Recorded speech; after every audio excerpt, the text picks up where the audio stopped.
Hello, guys. My name is Kathleen, and hola.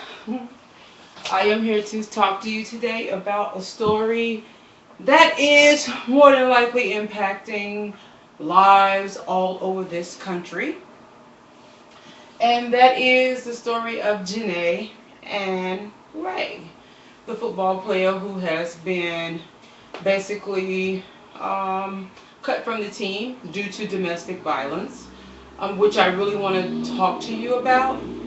So first, I'm going to start. Hey, I'm Kathleen Harrod, and this is my channel, New You, on Ustream Live. Thank you for joining me.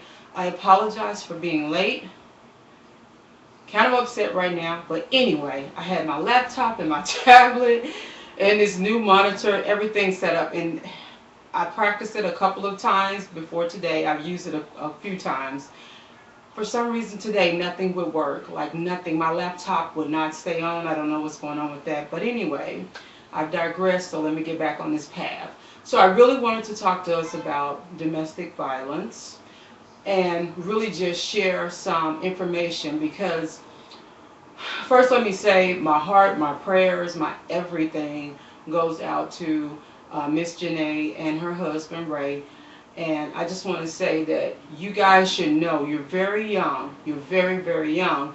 And you should know that here in America and all over the world, this is a serious issue. So you're not like the first people to experience this.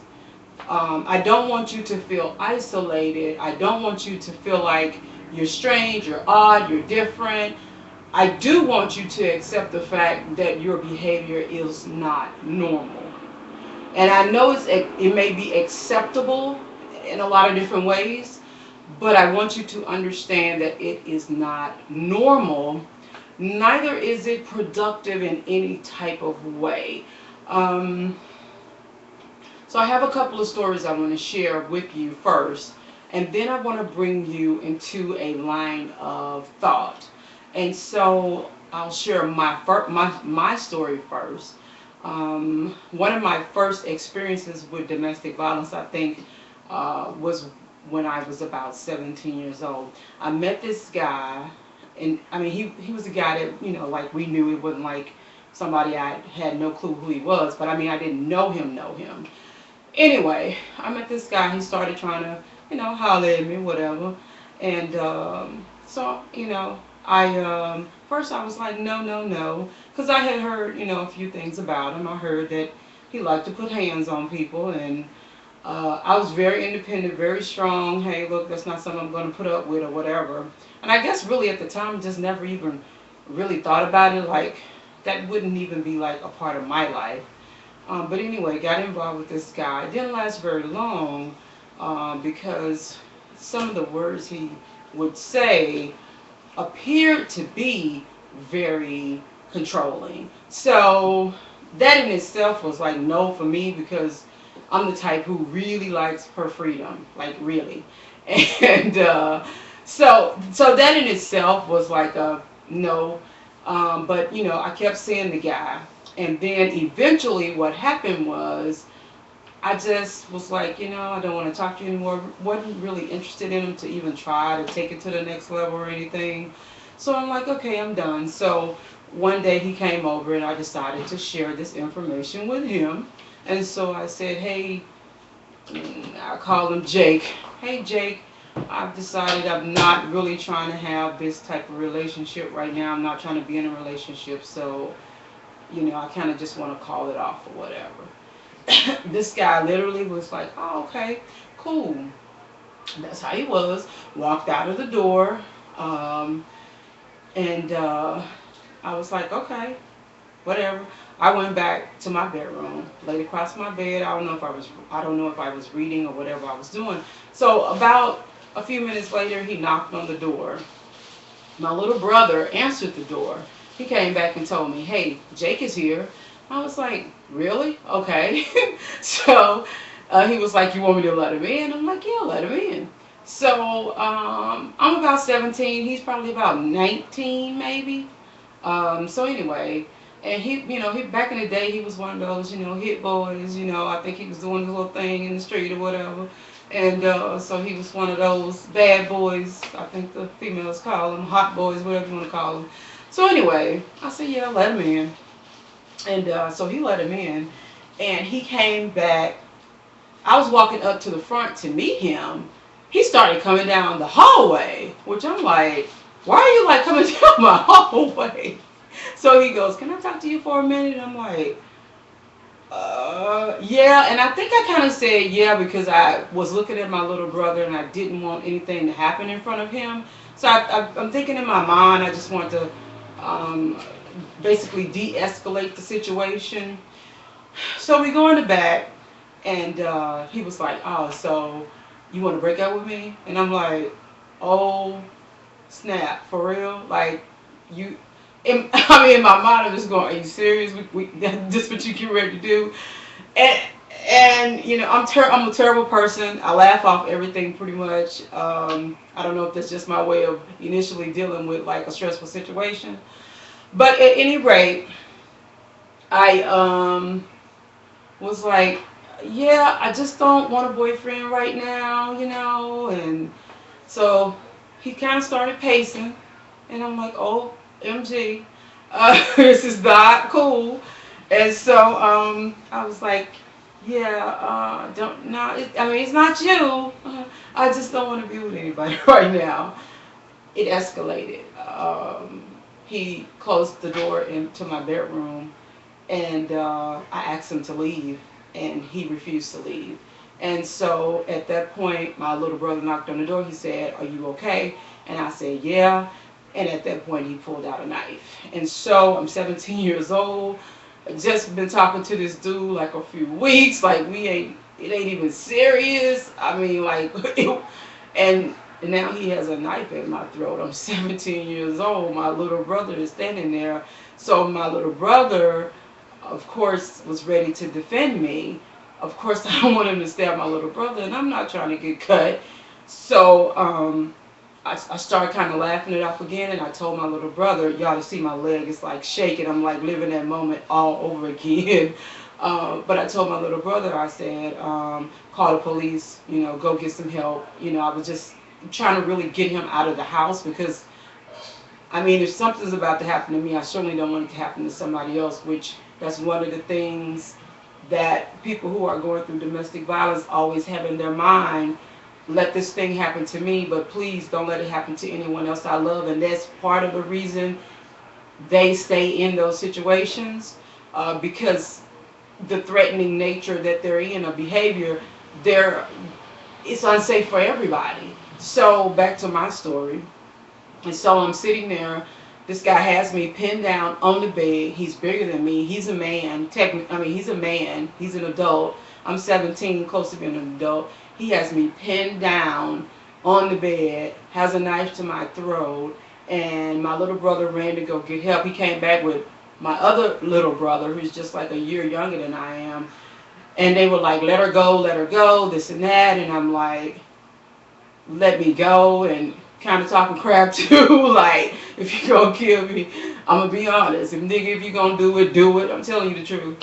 And I'm like, whatever, you a punk, I'm just saying all kinds of stuff. And so I don't know what it was, what clicked in his head, but um, he started laughing, and then he let me go. He walked down the hallway.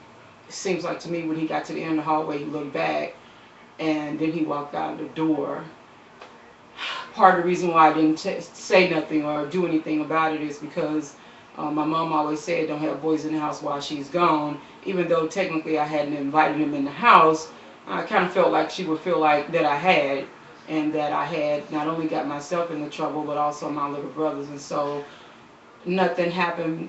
Something happened, and I should have told. Let's just say that first. So if you're 17, if you're 16, whatever age you are, when something like that does happen, please tell adults. Please let other people know. And I don't care if you're 21, I don't care if you're 32, I don't care if you're 35. Report it to the police, and please tell adults. Okay? Because I'm thinking of Janay and Ray Rice. we were younger than they were, but the younger you are, that's the more early on that you can get help. And so we really want to start helping these young people and helping, getting help early. Don't, young men, don't do this all your life. If you're beating women and it's 5 years, 10 years, 20 years, it's going to be very difficult for you to break that cycle. But which anyone can break the cycle, which I'm proud of that, because I'm going to tell you how you can do that, because really it's all in your head. It's all mental. It all has to do with the way you think. Okay, it all has to do with your thinking. It all has to do with your mind. It all has to do with controlling your thoughts. Okay, and being a better person, developing into a better person for a better quality of life. um so to continue on, uh, I'll just tell you that story. So I think that's enough for us to get a clear picture of how these things happen. But one thing, in kind of going back, I want to say is that I had prior knowledge that this guy, first of all, was a bad boy, number one, which bad boy doesn't equal domestic violence. Drug dealer doesn't equal domestic violence. It does not. But in my particular situation dealing with this guy, he had jumped on his previous girlfriend one time before, hit her, slapped her. I don't know what he had done. And after I started talking to him, someone told me that.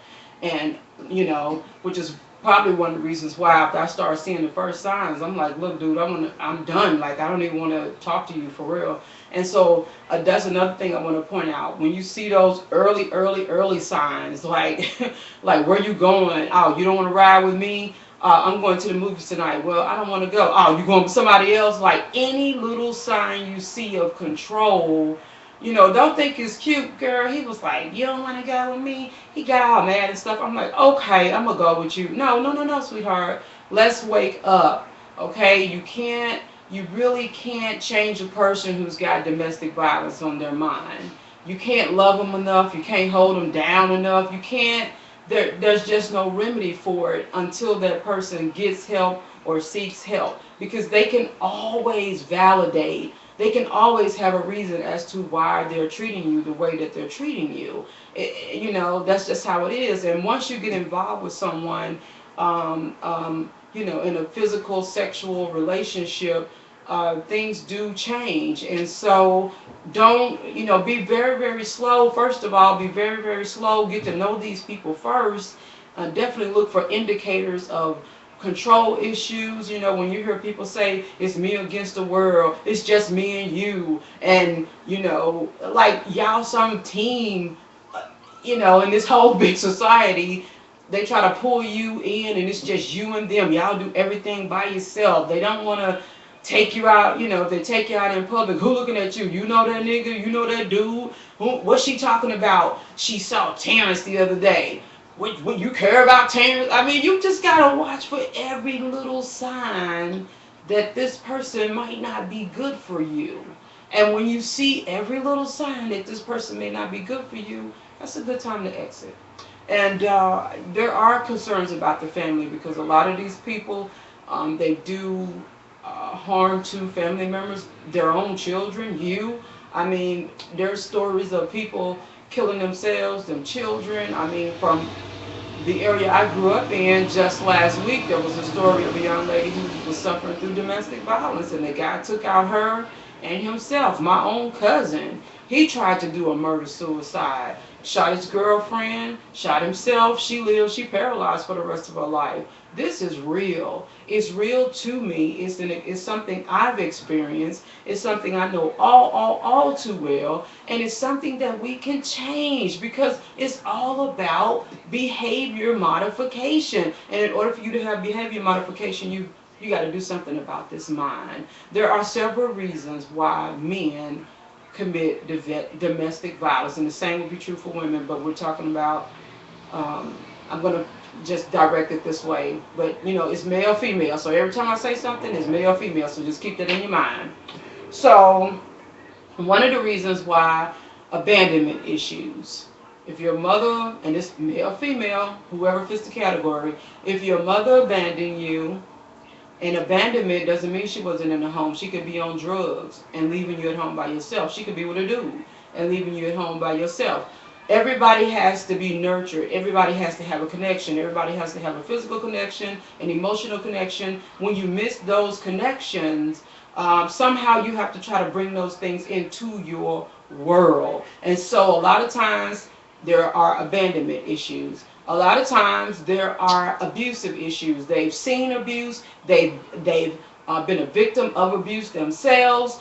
They've been taught and trained in domestic violence. You know, the parents tell the dad tell them, hey, smack her, get her in line, keep her in control, make sure she watch her mouth. You know, uncles tell them, hey, you need to put her in check. You know, don't let her talk to you like that. All kinds of nonsense, and we know it. Don't lie, people.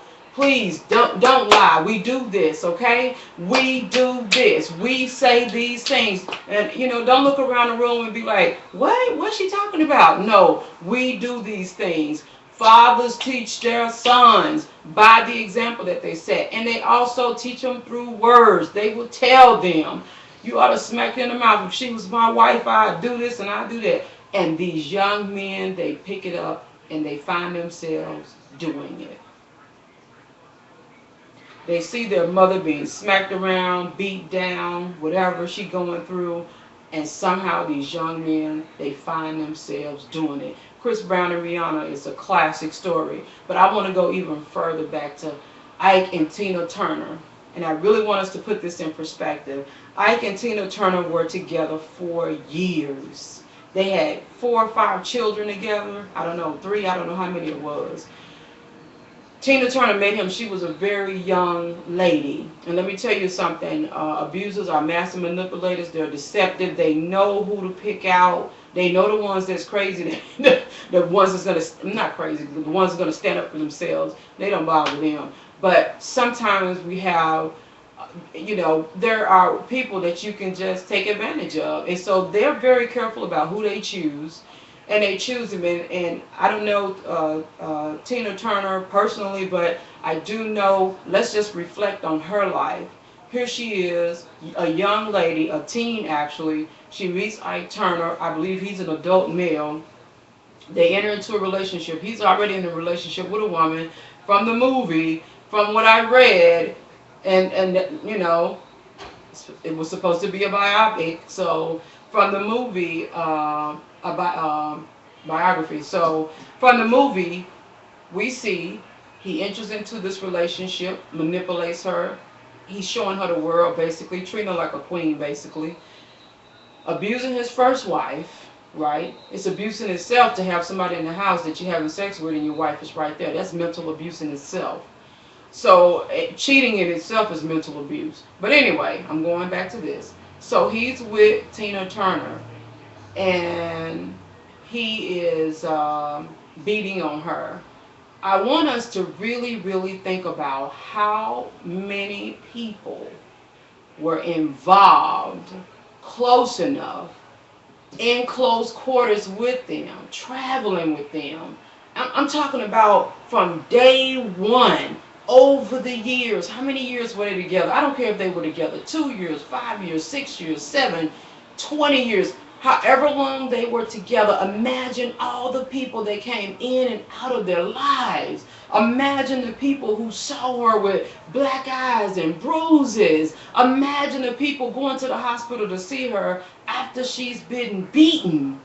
Imagine that. Where are our minds? What are we thinking when we allow this to happen? And right now, with Janay and Ray and what's going on, are we going to continue to let this happen? What do? Punishment is good.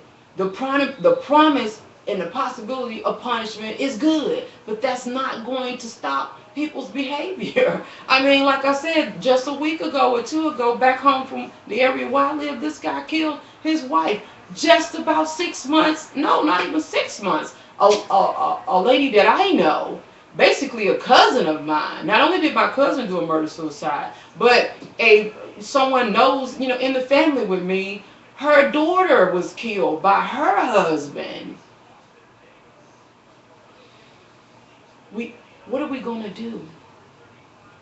I am coming to you right now, and I'm asking you to please, let's do something. First of all, the easiest thing we can do, and I know you don't even have to be a saint, and you don't have to love the Lord, you don't have to care nothing about God, but the Bible is still going to be, the Bible is still right, it's still a good book. First of all, go to that book. It's three things I want to say to you that'll change your life. It's so simple. It's so easy. First thing is, the greatest commandment is to what? Love ye one another. He said that's the greatest commandment with promise. If I love you and I treat you the way I want to be treated, there would be absolutely no domestic violence. It's that simple. You say, well, I can't do that because I saw my daddy do this and I saw my daddy. Take your mind and that's why the Bible said, let this mind be in you that was in Christ Jesus. You have to let it. You can't hold on to what you know. You have to let a new way of thinking come into your mind. Just think that, just that thought alone, I'm going to treat my wife the way I want to be treated. That's number one. It's easy.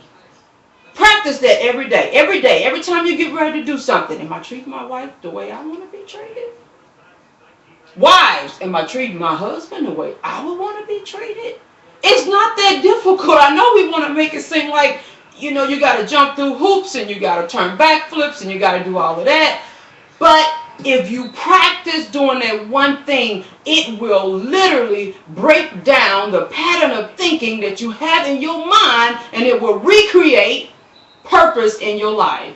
It'll recreate purpose in your life and what you thought you were designed for. You thought you were designed to be a terror downer. You thought you were designed to break things down, but you were really purposed to mold and to shape things. Okay? So your whole design, the whole ability of your brain is to be able to take information in, decode it, okay, break it down, and then produce a thought. So first of all, treat other people the way you want to be treated. It's easy. Do that every day. Practice that every day. Your life gonna change. Number two, the Bible says do what? Husbands, love your husbands love your wife the way that Christ loved the church and gave himself for it. Please, churches, have a full 2-week, 6-week session on what that means. Okay? I don't need no $1 million blessing. I don't need no Mercedes Benz. I don't need a big house. Please teach me how to love my wife.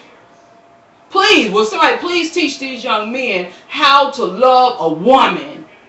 How to love a woman, how to give to a woman, how to be productive for a woman, how to go out here and work for the woman, how to provide for the woman, how to give the woman promises of a good life. Jesus said, look, I came here to do one thing. I'm giving you a promise of a new life. Half of us, the only reason why we believe in Jesus is for what? The promise of a new life. All your wife is asking you for, I left my mama house. I left my daddy house. I left my family, not ever going to speak to him again, but I agreed to come into a relationship with you for one purpose. Because you gave me a promise of a new and better life. Something different. I'm moving quickly here. The last thing is, I believe it's Philippians 4:8.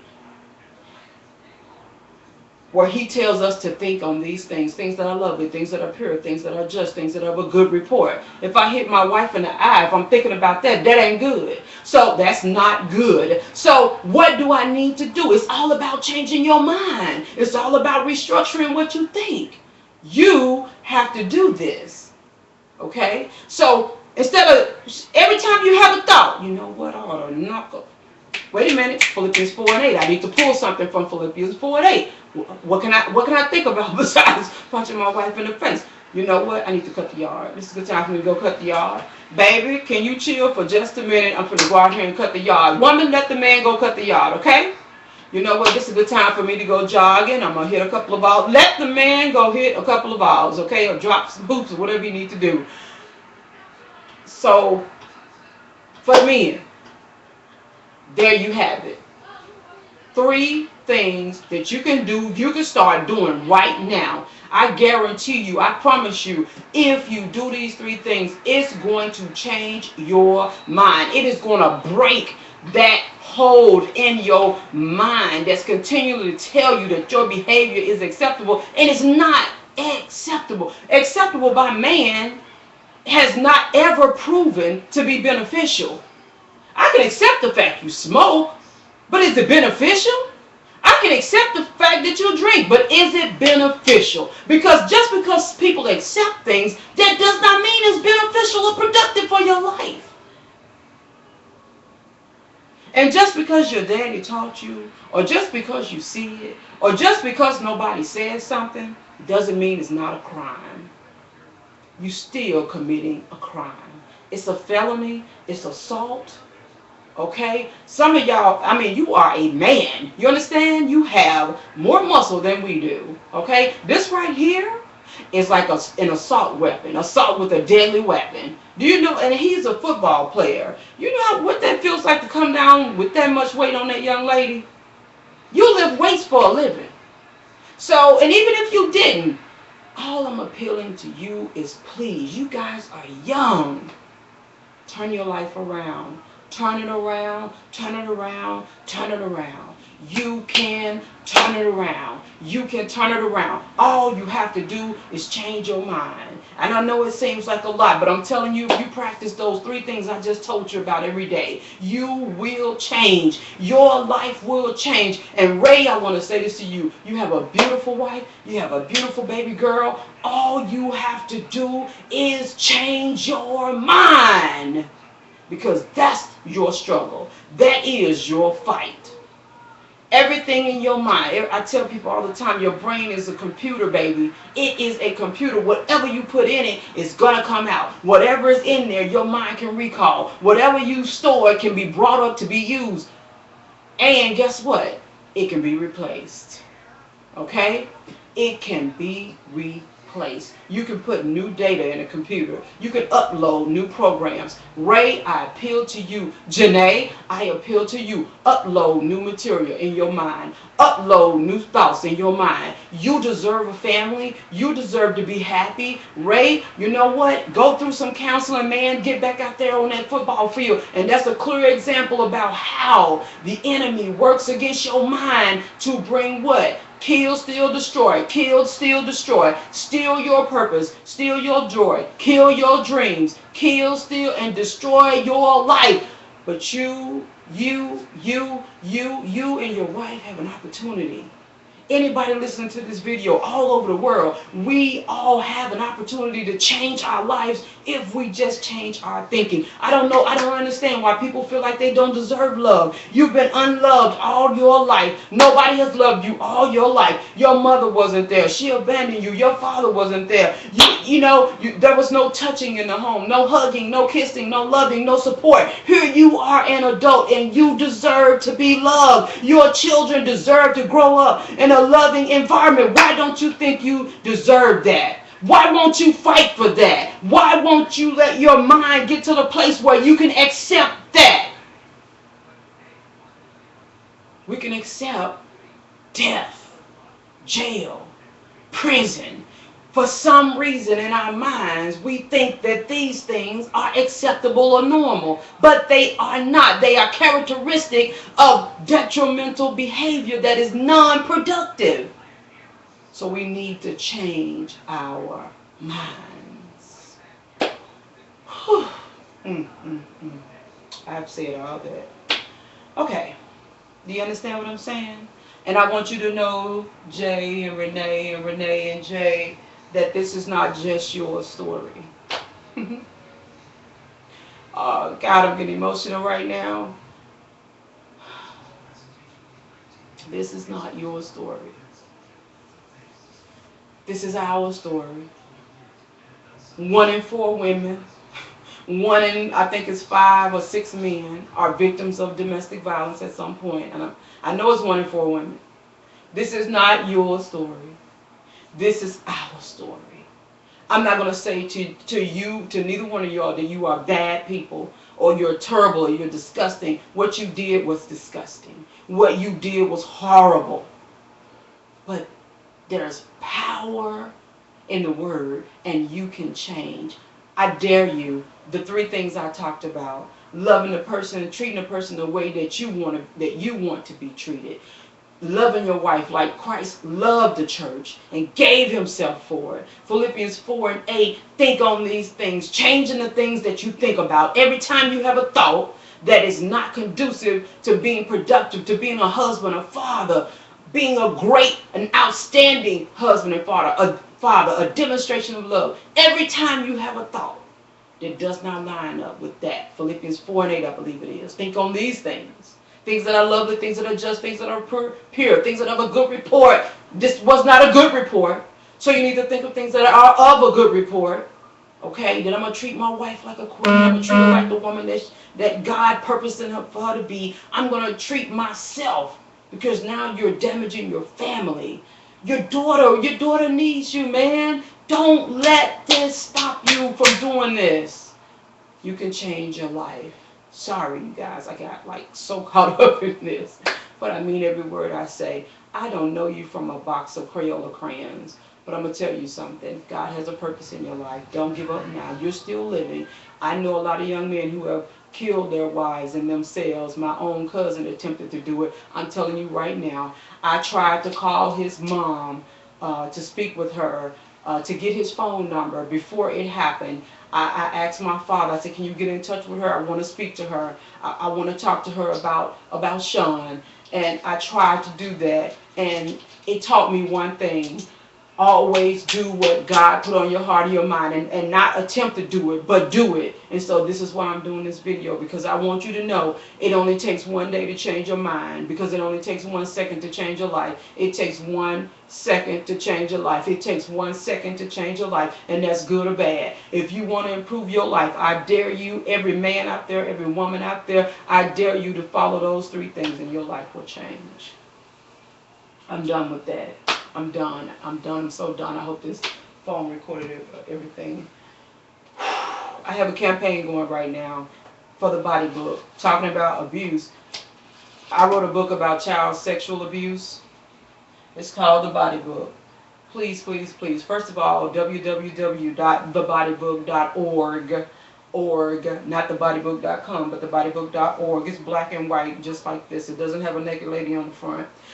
So thebodybook.org, go buy that book, please. Also, I'm doing a campaign to raise money to create an app for this book that's going to be phenomenal. It's insane how great this app is going to be. So I'm begging you to please go to God is Calling Me to Stop Child Abuse on fundraiser.com, and there will be a link posted. If you go to my Instagram, K Harrod on Instagram, that's KHEAROD on Instagram, you can see the, well, go to my website. It's on my website. The link to the fundraiser. So that's thebodybook.org. Get this. It's child sexual abuse prevention. You won't believe the stories and things I have in this book. It's incredible. This is an incredible book. If you have a child, get this book. If you're a teacher, if you're in the community, I don't care who you are, please, by all means, get this book. It's got so much information in it. God really laid it on my heart to do this work, and I did it, and I'm so proud of it. And so please get this book. Also, it has in it what I call body cards. You'll have to see them to believe them, but they are extremely wonderful. Okay, it's got on here sexual assault, who did it, male or female, bullying, chat room, where you met the person at, cyberbullying, did you meet them on Facebook, Instagram, all of this. Give your child these, okay? They can keep them. If anything ever happens, they'll give them to you. Name of the witnesses who saw it, name of the predator, all kinds of good information on these cards. Please get this book. Everybody get this book. Schools get this book. They're in the Cincinnati Public Library. They're in the booksellers on the Fountain Square in Cincinnati. So I'm doing a seminar October the 23rd, I believe it is. I'll be at the YMCA with this book, talking about preventing child sexual abuse. I'll post it on my page as well. It's been grand. Thank you for joining me. My name is Kathleen Harrod. You guys have a blessed day.